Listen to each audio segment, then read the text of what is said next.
travaillé vraiment le texte de manière à ce que ça soit le livre ouvert qui vibre entre l'interprète et le public.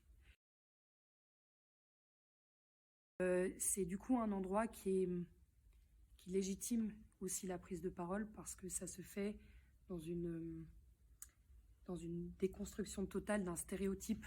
Et c'est vraiment juste comment faire vibrer un mot après l'autre. C'est un monologue marathon contre un père abusif et contre une mère complice.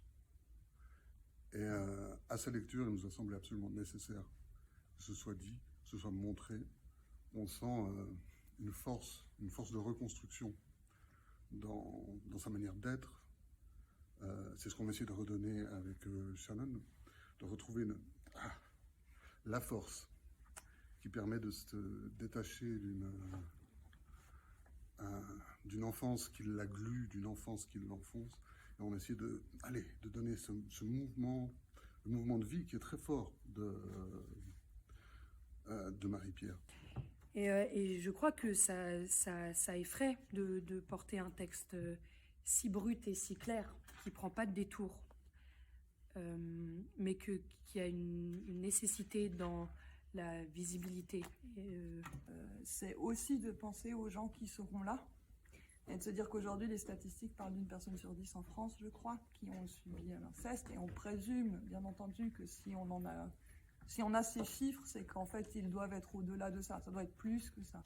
Donc, de se dire aussi que sur un gradin de gens, et on espère bien entendu que les gens viennent, mais des gens sont directement concernés. Il faut arrêter de penser que ce texte s'adresse à une minorité de gens, en fait. Ce n'est pas le cas. Et je pense que de s'asseoir devant cette réalité-là, je crois que c'est ce qu'on essaye d'amener en mettant ce texte au théâtre. Et je crois que ce qui est peut-être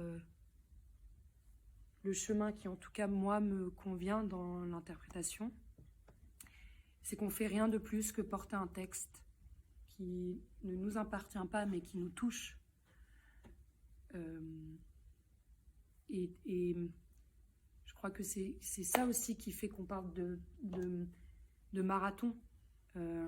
C'est que c'est un tout petit pourcentage de la lutte que c'est, mais que c'est déjà un moyen de traverser physiquement l'importance du propos. Je sais pas